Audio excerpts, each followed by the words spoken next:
Oke.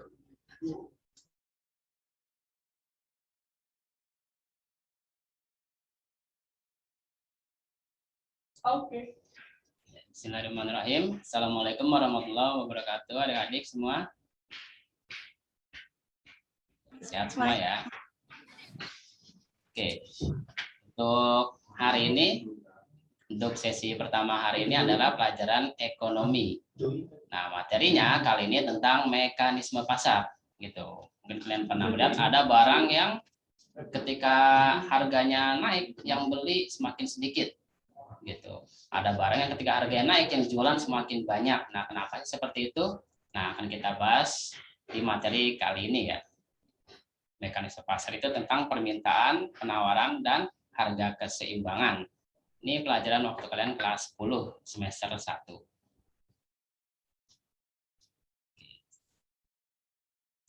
Lihat dulu materinya.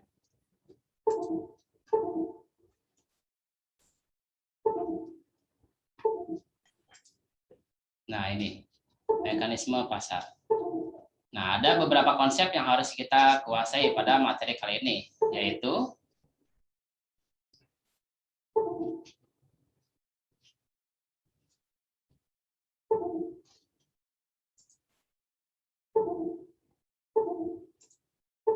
nah, ini konsep di tentang mekanisme pasar. Ada 4 yang harus kita kuasai, mulai dari permintaan, penawaran, pengertian, dan fungsi matematisnya. Kemudian terus ada konsep surplus konsumen dan surplus produsen, lalu jenis konsumen atau jenis pembeli, dan jenis produsen atau penjual. Nah, yang terakhir adalah tentang kebijakan harga. Gimana kalau misalnya harga terlalu mahal atau harga terlalu murah? Nah, nanti pemerintah akan melakukan intervensi kebijakan harga atau politik.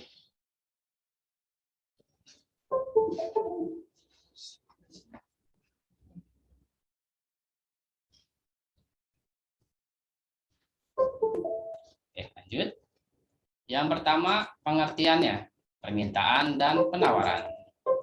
Nah, untuk permintaan adalah sejumlah barang atau jasa yang diminta atau ingin dibeli oleh konsumen. Permintaan itu ya kayak pembelian gitu ya. Pada berbagai tingkat harga selama periode dan waktu atau tempat tertentu. Nah, sedangkan penawaran adalah jumlah barang atau jasa yang ingin ditawarkan atau dijual oleh produsen. Berarti kalau permintaannya itu dari sisi konsumen, sedangkan kalau penawaran itu dari sisi produsen. Karena yang minta barang itu kan konsumen, sedangkan yang menawarkan barang adalah produsen atau penjual. Sebelumnya ini, nah itu penawaran itu berarti bahasa kita sehari-hari adalah penjualan gitu ya. Kalau permen itu pembelian, kalau penawaran itu penjualan, itu bahasa kita sehari-harinya. Sedangkan bahasa ekonominya itu permintaan dan penawaran. Nah, itu pengertiannya. Nah, berikutnya apa aja sih faktor-faktor yang mempengaruhi permintaan? Kenapa sih ada barang yang beli atau minta barang X itu banyak, sedangkan barang X itu yang minta atau beli sedikit? Ada barang yang nawarinnya banyak, ada barang yang nawarinnya sedikit. Nah, ada faktor yang mempengaruhi. Nah, berikutnya adalah faktor yang mempengaruhi permintaan dan penawaran.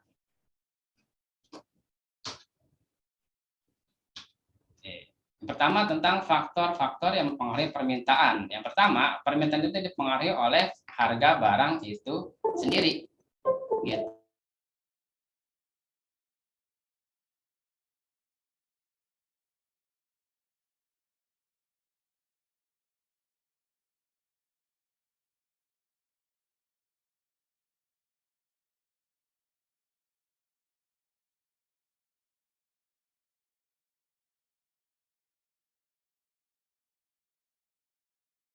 Gitu. Kadang kita beli barang, lihat barang penggantinya, misalnya mau beli HP iPhone, nah ternyata iPhone itu kemahalan, kita nyari barang pengganti yang lebih murah, misalnya Xiaomi, Oppo, atau lain-lain. Sedangkan harga barang komplementer juga akan mempengaruhi orang beli barang. Contohnya orang beli gula dipengaruhi oleh perubahan harga kopi atau teh. Gitu. Ketika harga kopi atau teh lagi naik, biasanya yang beli gula akan sedikit. Kenapa? Karena orang beli gula biasanya buat bikin teh atau kopi.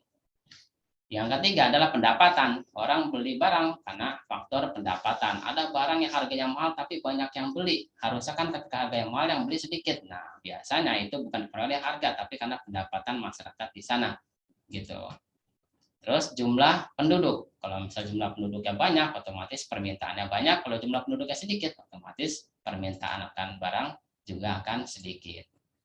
Terus selera juga mempengaruhi permintaan. Kalau seleranya lagi naik, orang akan beli lebih banyak. Kalau lagi turun, orang belinya sedikit. Prediksi harga di masa depan. Ada barang yang mahal, tapi di masa depan akan semakin mahal. Contohnya rumah, gitu. Maka ketika harga rumah sekarang lagi mahal, itu orang tetap beli. Kenapa? Karena di masa depan diprediksi akan semakin mahal. Sedangkan barang yang diprediksi akan semakin murah, orang akan menunda pembelian. Terus ekspektasi masa depan yang lebih baik. Nah, contohnya kayak sekarang ini. Pada beli. Itu akan diharapkan masa depannya lebih baik. Misalnya nanti belajarnya udah mulai normal lagi, kehidupan ekonomi udah mulai normal lagi, dan lain-lain. Terus iklan.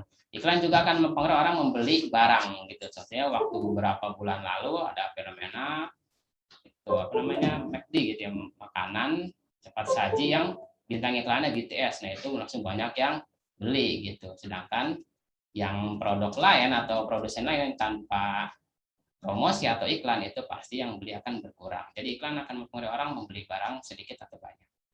Ya, selanjutnya adalah faktor yang mempengaruhi penawaran. Nah, faktor yang penawaran diantaranya yang pertama harga barang yang bersangkutan atau harga barang itu sendiri, sama kayak dari permintaan ya. Kalau harga barangnya lagi naik, itu pasti yang jualan semakin banyak atau produksinya perusahaan akan semakin banyak. Kalau harga barangnya semakin turun, pasti nanti yang akan menawarkan barang atau memproduksi barang akan semakin sedikit. Contohnya waktu awal pandemi, harga masker itu kan naik gitu, makanya banyak yang jualan masker gitu. Ketika harga masker semakin turun, semakin murah, nanti yang jualan masker akan semakin sedikit. Lama-lama nanti akan normal lagi, yang jualan masker adalah hanya apotek. Gitu.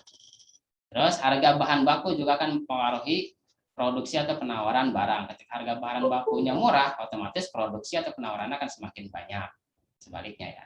Terus upah tenaga kerja. Kalau upah tenaga kerjanya naik, otomatis nanti produksi perusahaan akan semakin sedikit. Karena ketika upahnya naik, nanti perusahaan akan mengurangi karyawan atau menambah karyawannya sedikit. Sehingga produksinya akan sedikit. Terus biaya produksi. Kalau biaya produksinya murah, nanti produksinya akan semakin banyak. Kalau biaya produksinya mahal, otomatis produksi atau penawaran akan berkurang. Lalu jumlah produsen atau jumlah pesaing, makin banyak produsen, otomatis barang di pasaran akan semakin banyak. Baliknya, makin sedikit pesaing atau makin sedikit produsen, otomatis barang yang ditawarkan akan semakin sedikit. Terus teknologi, nah teknologi di sini maksudnya inovasi atau teknologi cara bikin barangnya gitu ya. Kayak misalnya kalau teknologinya canggih, nanti bikin barangnya banyak. Kalau teknologinya sederhana, bikin barangnya atau nawarinnya akan sedikit. Contohnya waktu bikin kain, ada teknologi modern, misalnya pakai mesin, ada teknologi sederhana pakai alat tenun, gitu. Nah, itu biasanya kan yang lebih mahal adalah dengan alat sederhana, alat tenun. Kenapa? Karena produksinya sedikit, barang semakin sedikit akan semakin mahal. Sedangkan barang diproduksi dengan teknologi canggih sehingga produksinya banyak, masif, cepat, sehingga harga barangnya itu relatif murah. Kain tenun sama kain pabrik itu kan murahan kain pabrik. Kenapa? Karena teknologinya canggih, sehingga memproduksi lebih banyak dan lebih cepat. Terus pajak, kalau ada pajak, itu harga barang akan naik, sehingga produsen menawarkan nanti akan berkurang. Subsidi, kalau ada subsidi, nanti barang akan semakin murah. Selanjutnya, konsep tentang hukum permintaan dan hukum penawaran. Apa itu hukum? Hukum itu adalah sebuah istilah yang bersifat pasti dalam sains atau ilmu pengetahuan yang penelitiannya dengan metodologi ilmiah. Nah, jadi itu pasti gitu. Hukum permintaan itu bersifat pasti dan hukum penawaran juga bersifat pasti. Kalau misalnya bisa benar bisa salah itu namanya teori, sedangkan kalau hukum pasti benar. Nah, ini ada dua hukum di mekanisme pasar. Ada hukum permintaan, hukum penawaran. Hukum permintaan itu berhubungan terbalik antara harga dengan jumlah barang yang dibeli atau jumlah barang yang diminta. Jadi ketika harga barangnya naik, jumlah barang yang diminta akan berkurang. Sebaliknya, ketika harga barangnya turun, jumlah barang yang diminta atau dibeli akan bertambah. Ceteris paribus. Maksudnya apa? Ceteris paribus maksudnya orang beli barang karena faktor harga gitu. Kalau orang beli barang karena faktor harga, nanti ketika harganya naik, yang beli akan semakin sedikit. Kalau harganya turun, yang beli akan semakin banyak gitu. Lalu hukum penawaran. Bila harga barangnya naik, jumlah barang ditawarkan oleh produsen itu akan semakin bertambah. Jadi hukum penawaran itu berbanding lurus, sedangkan hukum permintaan berbanding terbalik antara harga dengan jumlahnya. Kalau hukum penawaran, bila harganya naik, jumlah barang yang ditawarkan semakin bertambah. Sebaliknya, ketika harga barangnya turun, jumlah barang yang ditawarkan akan semakin berkurang. Ceteris paribus. Jadi faktor yang mempengaruhi orang menawarkan barang atau jualan barang atau produksi barang itu karena faktor harga. Ketika nanti orang jualan, nawarin barang bukan karena harga barang itu sendiri, nanti hukum penawaran tidak akan berlaku. Gitu.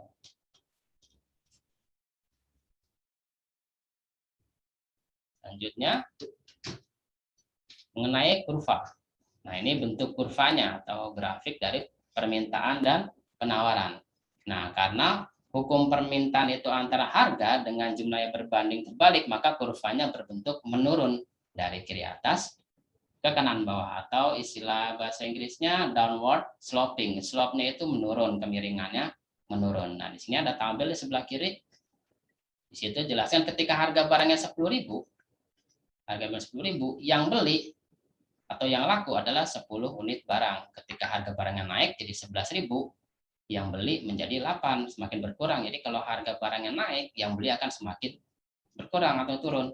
Ketika harga barangnya 12.000 jadi 6, 13.000 jadi 4 unit, 14.000 jadi cuma 2. Jadi makin naik atau makin mahal suatu barang, jumlah barang yang diminta akan semakin menurun. Nah, ini ditunjukkan oleh kurva permintaannya, yang kurvanya berbentuk menurun. Gitu. Sedangkan sebaliknya ya, kalau misalnya harganya semakin murah, 14.000 ke 13.000 ke 12.000 ke 11.000 lalu ke 10.000, maka jumlah barang yang diminta kalau dipilih akan semakin bertambah atau meningkat.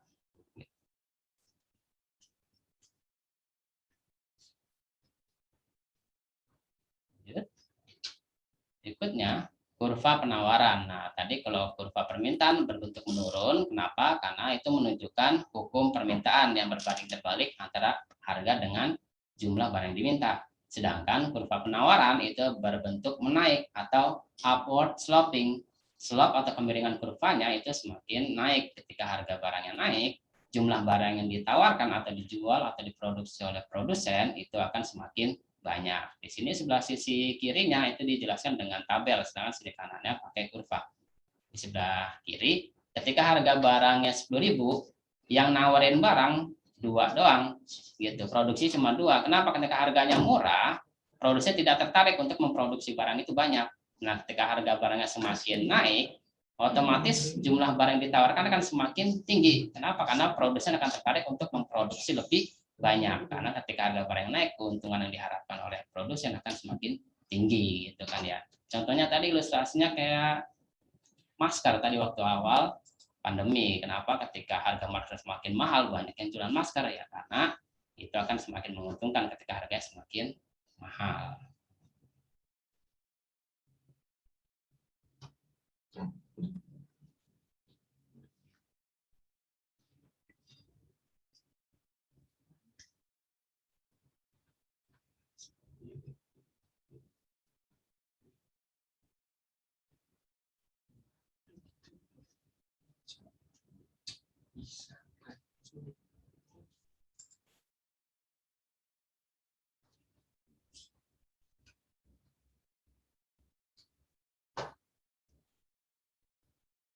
Oke, selanjutnya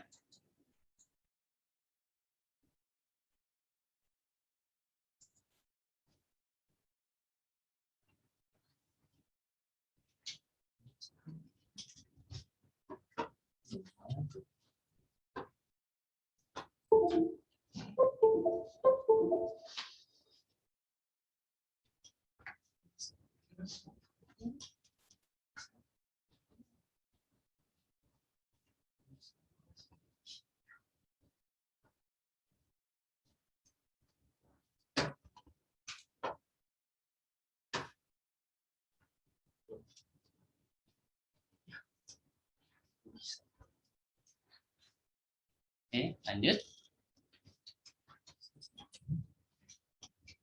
Nah, berikutnya adalah tentang pergerakan dan pergeseran kurva.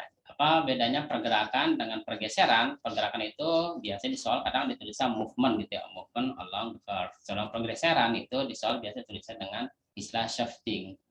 Nah, pergerakan itu masih di satu kurva yang sama, cuma beda titik aja. Contohnya kayak sebelah kiri ini, dari titik A ke titik B, itu kan masih di satu kurva yang sama. Gitu. Jadi kalau masih di satu kurva yang sama, cuma beda titiknya aja, itu namanya pergerakan. Itu titiknya berpindah, cuma kurvanya juga ikut berpindah. Nah, ini kalau di sebelah kanan itu menunjukkan pergeseran, jadi kurvanya udah pindah, gitu. Ya. Nah, ini contohnya sini. Ini ketika harga barangnya di P1, misalnya harga barangnya di sini Rp1.000. Nah, nanti yang beli misalnya di Q1, misalnya yang beli 10 unit. Nah, lalu ketika harga barangnya turun,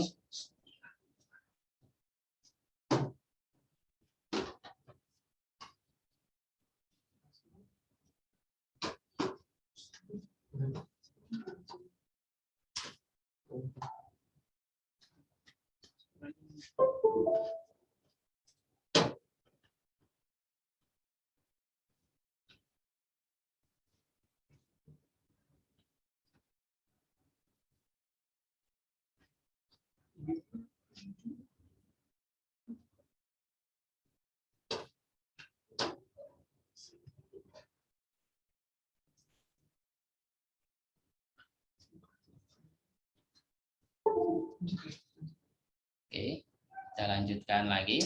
Nah, ini jadi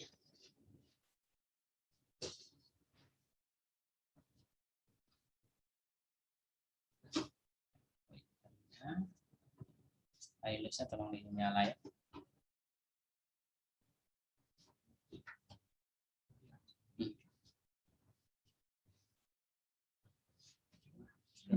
Di setting.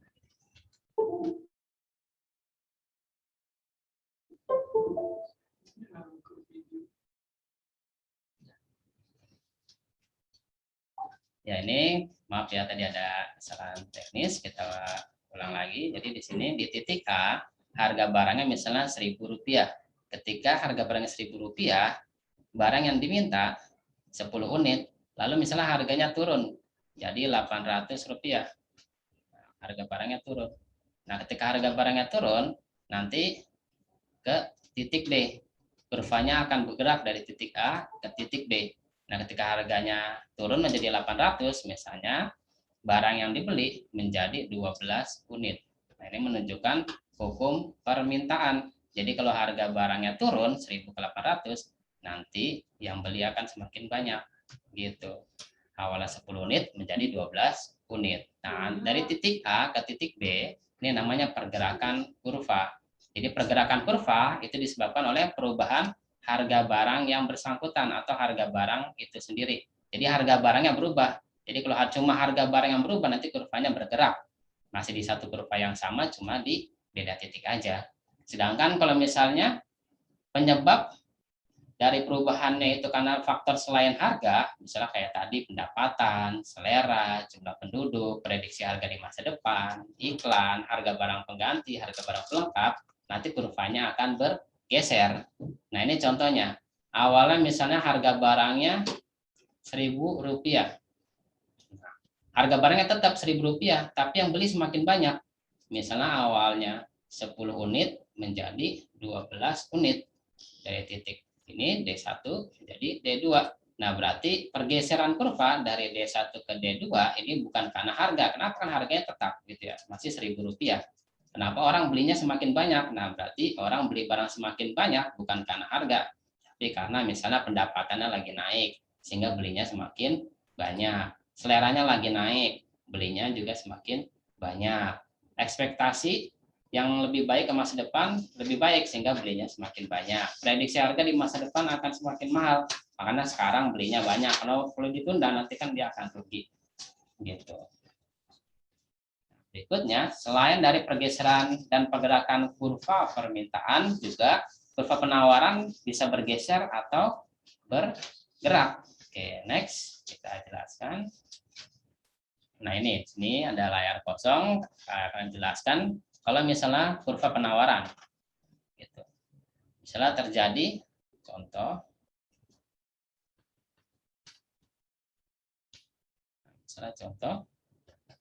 terjadi biaya produksi naik. Biaya produksi perusahaan naik. Kenapa? Karena harga bahan bakunya itu naik.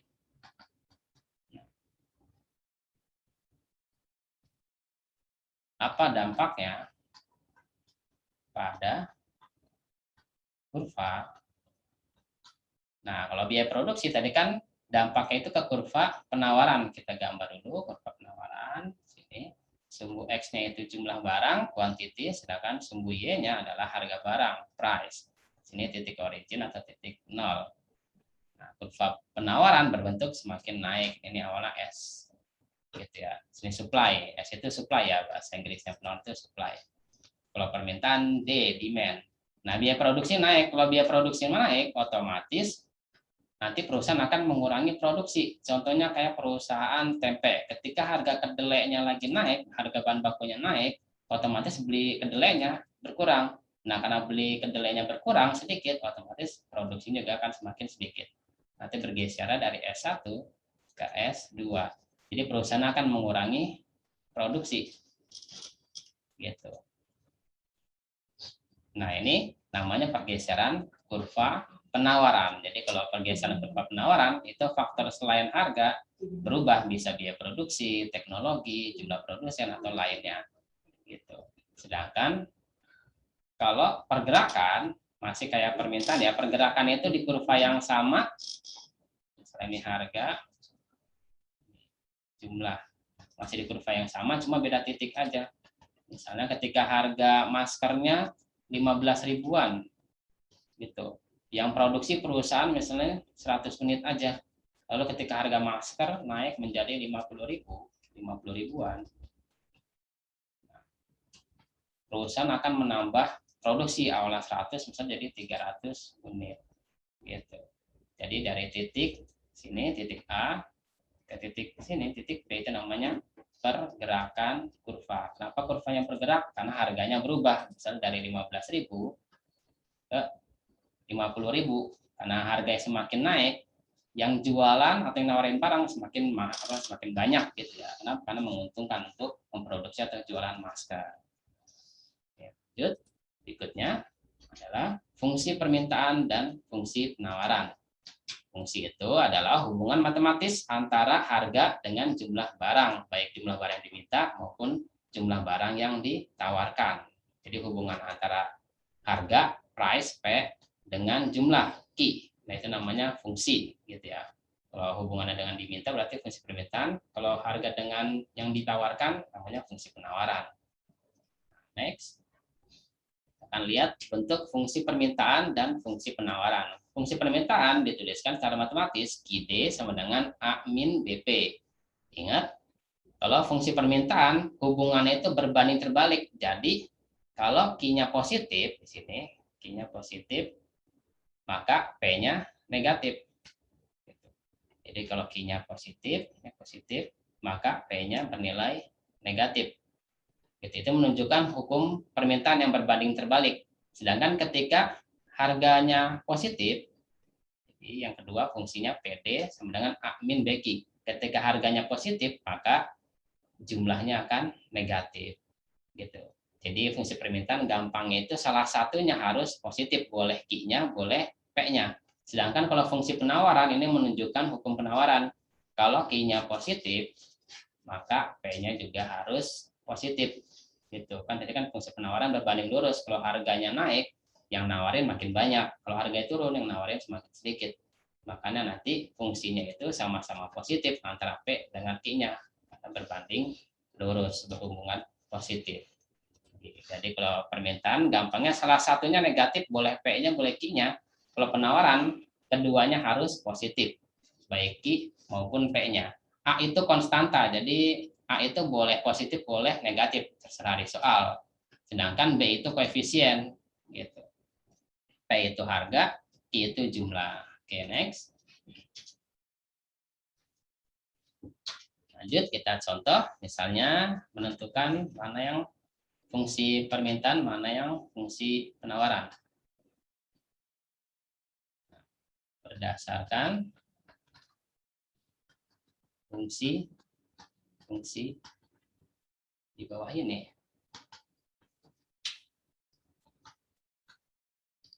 Manakah yang merupakan fungsi permintaan? Nah, misalnya sini 1, 2, 3, 4.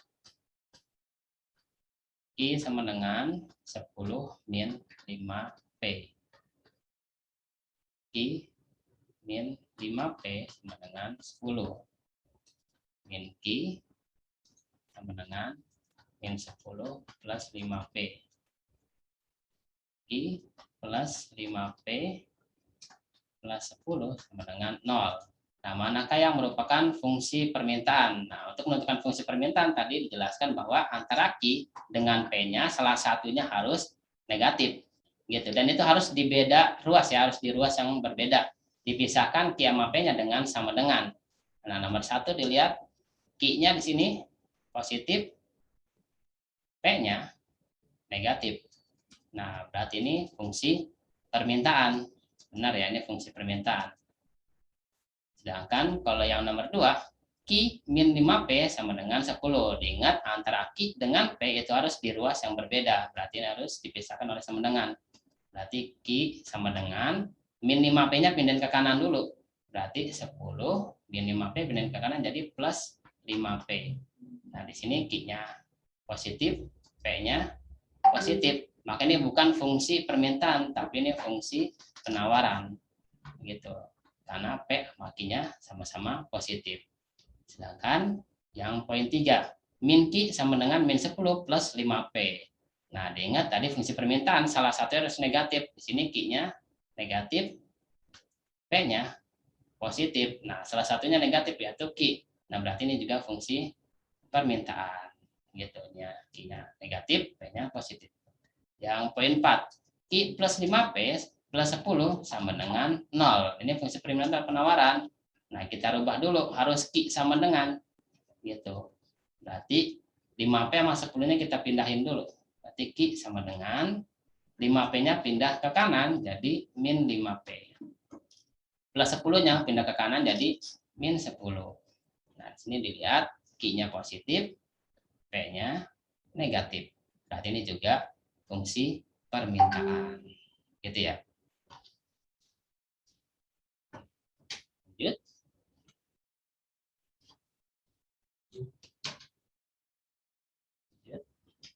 Nah, berikutnya konsep tentang keseimbangan pasar atau istilah ekonominya equilibrium. Apa itu keseimbangan pasar? Nah, keseimbangan pasar adalah situasi ketika jumlah barang yang diminta sama dengan jumlah barang yang ditawarkan pada tingkat harga tertentu. Itu berdasarkan konsep. Nah, berdasarkan kurva, keseimbangan pasar atau equilibrium adalah perpotongan antara kurva permintaan dan kurva penawaran. Oke, kita lihat fungsi matematisnya. Next. Nah, ini contohnya adalah bentuk tabel.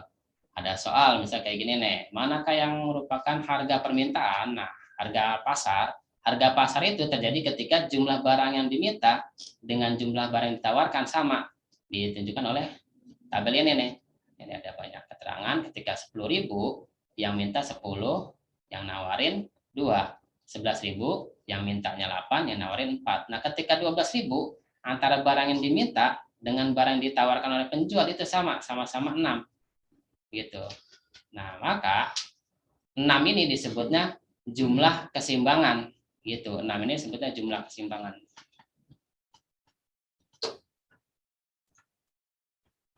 Sedangkan 12.000 ini disebutnya harga pasar atau harga keseimbangan. Tapi lebih umum ditulisnya atau disebutnya itu harga pasar. Kalau kita sehari-hari nyebutnya harga pasaran gitu ya. Berapa sih harga pasarannya? Jadi harga pasar adalah 12.000. Kenapa? Karena ketika 12.000 jumlah yang diminta dengan jumlah yang ditawarkan sama, itu sama-sama 6 unit. Next. Nah, ini secara matematis dituliskan QD sama dengan QS atau PD sama dengan PS. QD itu maksudnya fungsi permintaan, demand, QS itu fungsi penawaran dalam bentuk jumlah. Sedangkan PD itu jumlah harga atau fungsi permintaan, sedangkan PS itu fungsi penawaran dalam bentuk harga. Oke, next. Nah, ini ada dalam bentuk kurva. Di sini dijelaskan dalam bentuk kurva. Jadi dijelaskan tadi kan di awal bahwa keseimbangan pasar adalah perpotongan antara kurva permintaan, demand, dengan kurva penawaran, supply. Nah, ketika berpotongan di sini, ini titiknya disebutnya titik E itu equilibrium. Gitu, ini titik keseimbangan. Ditarik ke bawah, nanti bertemu sumbu Q, jumlah. Berarti 6 di sini adalah jumlah keseimbangan. Gitu. Kalau ditulis dalam simbol, 6 ini ditulisnya QE, jumlah keseimbangan. Sedangkan ditarik ke kiri, nanti ketemu sumbu P, sumbu harga. Nah, ini 12.000. Nah, 12.000 ini disebutnya harga pasar. Kalau tulis dalam simbol, ini tulisnya itu PE, harga pasar atau harga keseimbangan. Lanjut. Nah, berikutnya ada istilah surplus konsumen dan surplus produsen. Surplus konsumen ini yang warna biru nih, ini namanya surplus konsumen. Sedangkan surplus produsen yang warna hijau, segitiga yang warna hijau, surplus produsen. Nah, surplus konsumen adalah selisih antara harga pasar NPE di sini, harga pasar dengan harga yang mampu dibayarkan oleh konsumen di sini. Jadi dari sini nih segitiga warna biru itu sebutnya surplus konsumen. Misalnya kamu ke pasar gitu ya, bawa duit 10.000, terus beli kacang harganya 2.000-an, kan ada lebihnya tuh 8.000. Nah, 8.000 disebutnya surplus konsumen.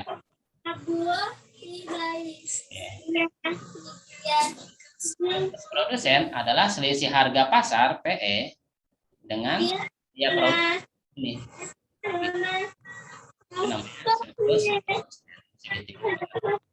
Selisih antara harga pasar PE dengan biaya produksi atau harga yang mampu dijual oleh produsen.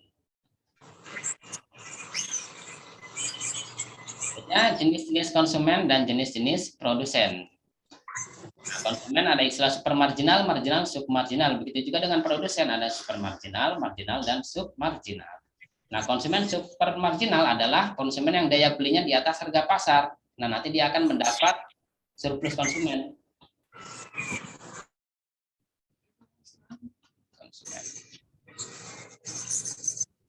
Contohnya tadi, misalnya kamu pengen beli HP ke ITC, bawa duit 5 juta, nggak taunya harga HP-nya 4 jutaan.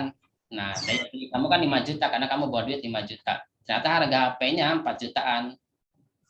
Nah, kamu disebutnya konsumen supermarginal. Nah, selisihnya 5 juta dikurang 4 juta, itu namanya surplus konsumen. Terus, konsumen marginal adalah yang daya belinya sama dengan harga pasar. Misalnya kamu bawa duit 5 juta buat beli HP, nggak taunya harga HP juga 5 juta pasarannya. Nah, sama tuh disebutnya konsumen marginal kamu. Gitu. Kalau konsumen submarginal yang daya belinya di bawah harga pasaran gitu. Misalnya kamu bawa duit 5 juta, nggak taunya HP-nya harga pasaran 6 juta gitu. Bisa beli nggak? Ya bisa aja beli kalau misalnya lagi ada diskon misalnya gitu ya. Harga pasaran 6 juta ternyata dapat flash sale 5 jutaan juga. Nah, bisa beli tuh. Gitu. Jadi konsumen submarginal bukan berarti dia nggak bisa beli ya, bisa aja beli misalnya pada momen-momen tertentu, ada voucher kah, ada diskon kah. Yang produsen supermarginal itu yang biaya produksi atau harga yang mau dijual itu lebih rendah daripada harga pasaran. Gitu. Jadi karena dia jual di bawah harga pasaran, nanti dia mendapat surplus produsen. Produksinya lebih rendah daripada harga pasaran. Gitu. Sedangkan produsen marginal yang biaya produksi sama dengan harga pasar. Produsen submarginal biaya produksinya lebih tinggi daripada harga pasar. Misalnya ayam goreng harga pasarannya 10.000. Nah, dia jualannya misalnya 15.000. Nah, itu disebutnya produsen submarginal, gitu ya. Ya, lanjut. Berikutnya, perubahan keseimbangan pasar atau perubahan kurva keseimbangan pasar. Next. Dari sini ada perubahan karena pergeseran permintaan. Nah, ini misalnya kurva permintaannya bergeser ke kanan. Nah, ini penyebabnya misalnya tadi kalau bergeser kan karena perubahan faktor-faktor selain harga barang itu sendiri.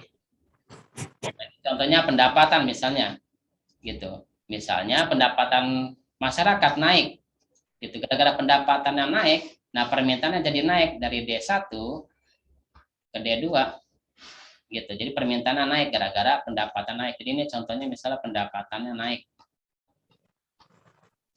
Nah, kalau pendapatannya naik, nanti permintaan naik dari D1 ke D2. Contohnya kayak mau lebaran.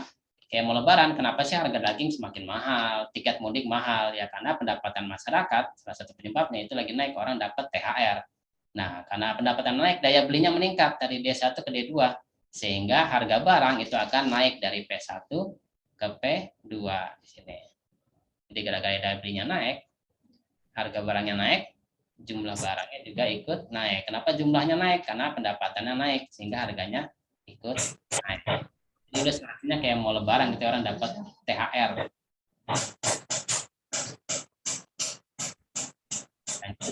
Berikutnya, perubahan keseimbangan pasar karena pergeseran kurva penawaran.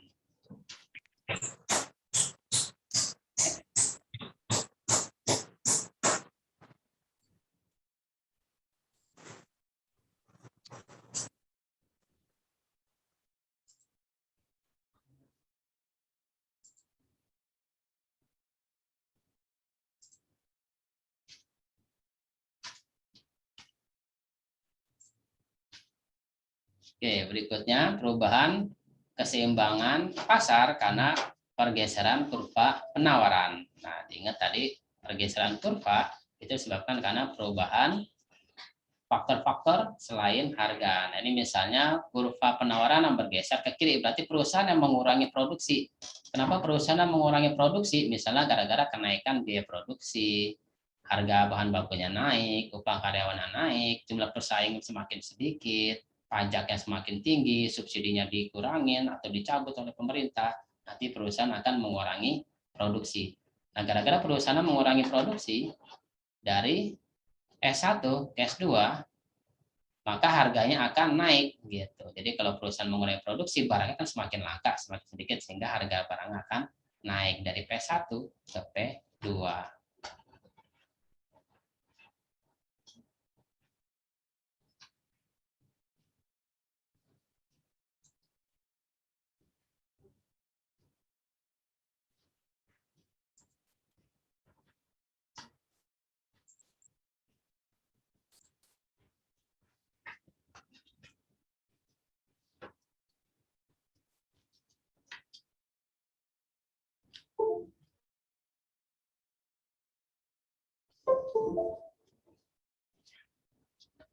Di kanan.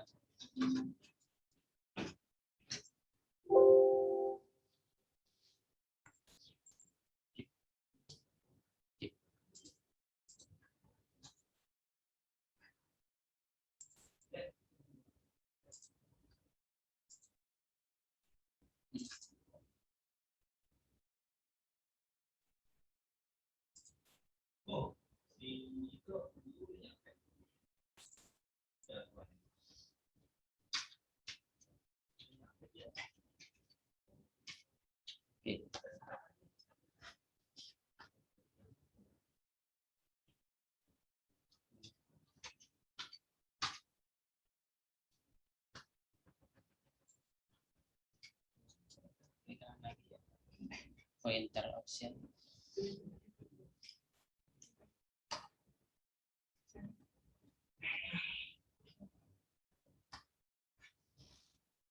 Oke, next.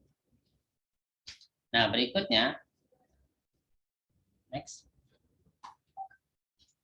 Berikutnya adalah kebijakan harga. Nah, kebijakan harga ini dilakukan oleh pemerintah ketika harga barangnya terlalu mahal atau harga barang di pasaran terlalu murah. Kalau harganya di pasaran terlalu mahal, itu kan yang rugi konsumen. Sedangkan kalau harga di pasaran terlalu murah, yang rugi adalah produsen. Makanya pemerintah harus melakukan kebijakan harga atau intervensi ke pasar dengan cara menurunkan atau menaikkan harga. Gitu. Next. Nah, yang pertama, kebijakan harga yang dilakukan oleh pemerintah itu dikenal dengan istilah kebijakan harga maksimum. Kebijakan harga maksimum bahasa Inggrisnya ceiling price. Nah, kebijakan harga maksimum dilakukan ketika harga terlalu mahal, terlalu tinggi. Jadi harga di pasaran itu dianggap oleh konsumen terlalu tinggi atau terlalu mahal. Gitu. Jadi kalau harganya di sini nih di P1, harga pasarannya di P1 itu dianggap konsumen terlalu mahal. Gitu. Misalnya waktu awal pandemi harga masker ratusan ribu dianggap terlalu mahal karena lagi pandemi nggak boleh gitu ya untuk terlindung dari virus, tapi ada yang mencari keuntungan dengan menaikkan harga yang tidak rasional, misalnya ratusan ribu awalnya 25 ribuan misalnya. Nah, ketika harganya terlalu tinggi, maka konsumen akan dirugikan karena akan kesulitan membelinya. Jadi tujuan kebijakan harga maksimum adalah untuk melindungi konsumen. Caranya gimana? Nah, caranya pemerintah akan menurunkan harga gitu. Jadi menetapkan harga eceran tertinggi gitu, HET. Nah, ketika pemerintah menurunkan harga, ada dampaknya nih. Kalau pemerintah menurunkan harga, dampaknya adalah banyak yang minta gitu. Kelebihan permintaan. Nah, istilahnya sebutnya excess demand. Gitu. Nih daerahnya saya arsir, ini sebutnya excess demand. Daerah yang diarsir ini segitiga yang ini sebutnya excess demand. Kenapa terjadi excess demand? Karena pemerintah menurunkan harga. Tadi kan sesuai hukum permintaan, ketika harganya turun, yang beli semakin banyak. Nah, awalnya harga di P1, harga dianggap terlalu mahal. Diturunin sama pemerintah harganya. Yang beli jadi banyak deh. Gitu dari sini. Ini dari diarsir sebutnya excess demand. Naiknya permintaan karena pemerintah menurunkan harga pasar.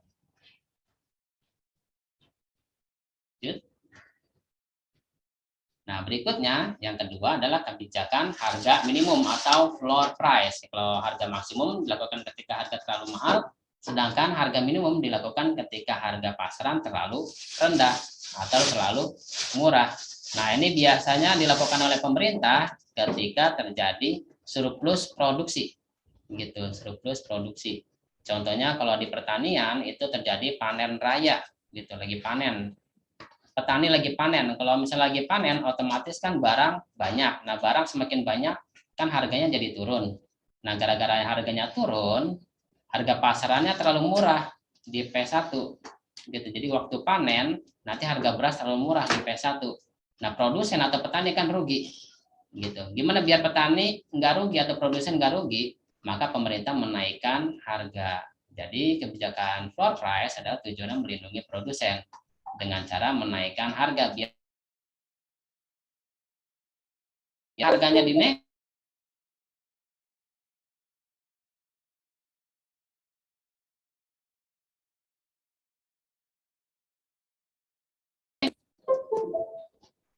Nah, terjadi excess supply. Jadi kalau kebijakan harga maksimum ceiling price itu terjadi excess demand, sedangkan kebijakan harga minimum atau floor price terjadi excess supply. Yang nawarin semakin banyak karena harganya dinaikin.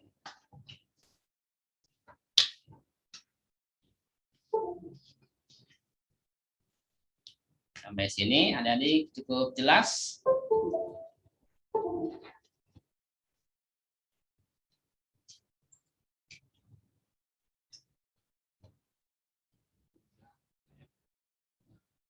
Ya, cukup jelas, silakan kerjakan tes. Ya. Silakan kerjakan tes formatifnya adik-adik yang dikirimkan di grup.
Tuhan.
Oke, sudah ya adik-adik. Selanjutnya kita bahas soal tes formatif yang tadi sudah kita kerjakan.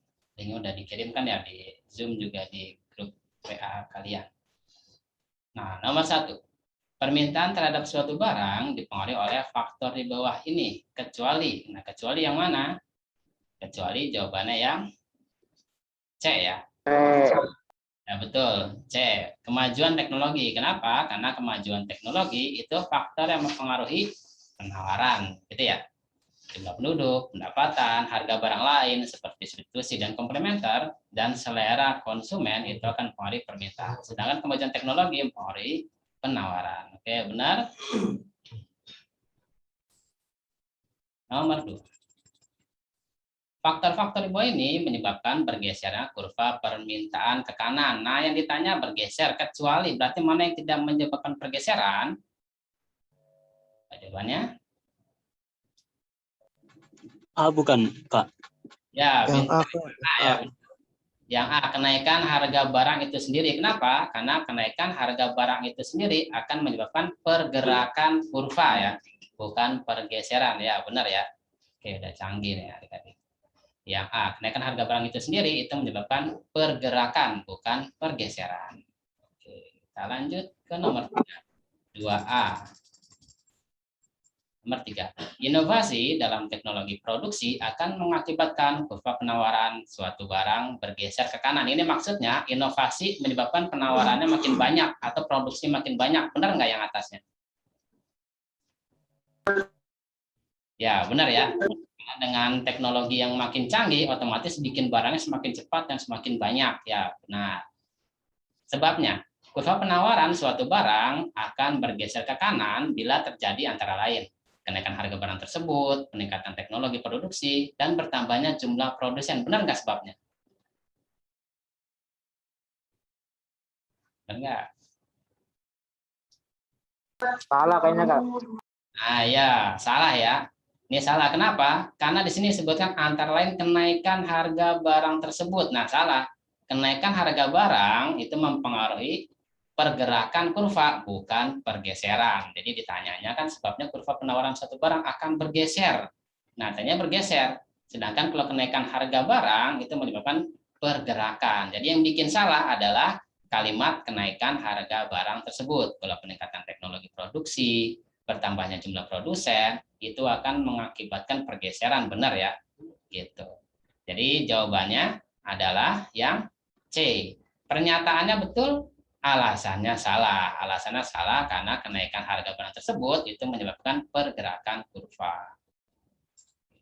Terus nomor 4. Dari tabel di atas dapat disimpulkan harga keseimbangannya adalah berapa rupiah harganya? 17.500 menurut. Nah, benar. C, 17.500. Oke, pintar. Dilihat dari mananya? Dari jumlahnya yang sama ya. Sama-sama 8 unit ketika harga barangnya 17.500. Ya, benar. Nomor 4 yang C. Nomor 5. Nah, sini ada kurva keseimbangan pasar, terus hubungannya dengan surplus konsumen dan surplus produsen. Ini pakai istilah bahasa Inggrisnya, consumer surplus, producer surplus.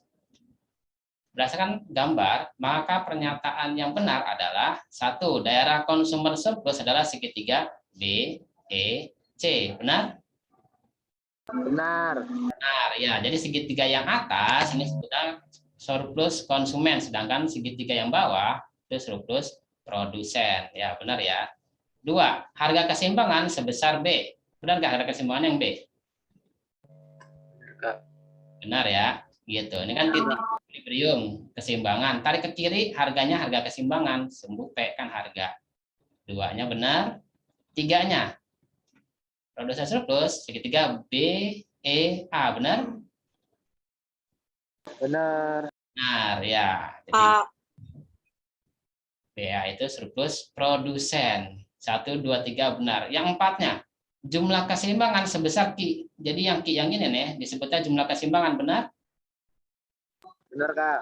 Benar ya. Ini ada titik equilibrium, tarik ke bawah ketemu sumbu Q. Nah, Q yang di sini sebutnya jumlah keseimbangan atau jumlah keseimbangan pasar, jumlah equilibrium. equilibrium. Jadi jawabannya yang benar adalah E ya. Semuanya betul. Jadi 1, 2, 3, 4 betul, jawabannya E. Lanjut. Sini, Salsa hendak membeli buku ekonomi di sebuah toko buku yang terkenal di kotanya. Dia sudah menyiapkan uang 50.000, jadi dia bawa duit 50.000 untuk membeli buku tersebut. Saat tiba di toko buku, ternyata harga bukunya cuma 35.000. Maka Salsa dapat dikatakan sebagai seorang konsumen submarginal. Benar nggak? Salah kak. Salah. Ya, salah ya. Harusnya konsumen super marginal, gitu ya. Karena dia daya belinya atau kemampuan belinya di atas harga pasarnya, harga barangnya, gitu. Nanti selisihnya 50.000 dikurang 35.000 disebutnya surplus konsumen. Oke, jadi pernyataan atasnya salah. Yang bawahnya, konsumen submarginal adalah konsumen yang mampu membeli di atas harga pasar. Benar nggak? Salah. Salah. Salah kak. Harusnya super marginal ya. Harusnya konsumen super marginal, konsumen mampu membeli barang di atas harga pasar. Ya, jadi yang pernyataan atas sebab yang bawah sama-sama salah. Kalau atas bawahnya salah, jawabannya yang E. Pernyataan dan alasan keduanya salah. Ya, bagus. Pintar. Lanjut. Nomor 7. Diketahui fungsi permintaan suatu barang QD sama dengan 50 min 2P. Bila harganya 10, jumlah barang yang dimintanya sebanyak berapa? Disubstitusiin aja ke sini. 30. 30 ya, pintar. Jadi P-nya disubstitusiin 10 ya. Jadi 50 min 2 kali 10. Jadi 50 min 20. Jawabannya yang E. Gitu. Bisa ya? Nomor 7 yang E, 30. Ya, bagus. Lanjut. Nomor 8, diketahui fungsi permintaan dan penawaran masing-masing QD, fungsi permintaan 10 min P, dan QS, fungsi penawaran min 2 plus 0,5 P. Keseimbangan berada pada saat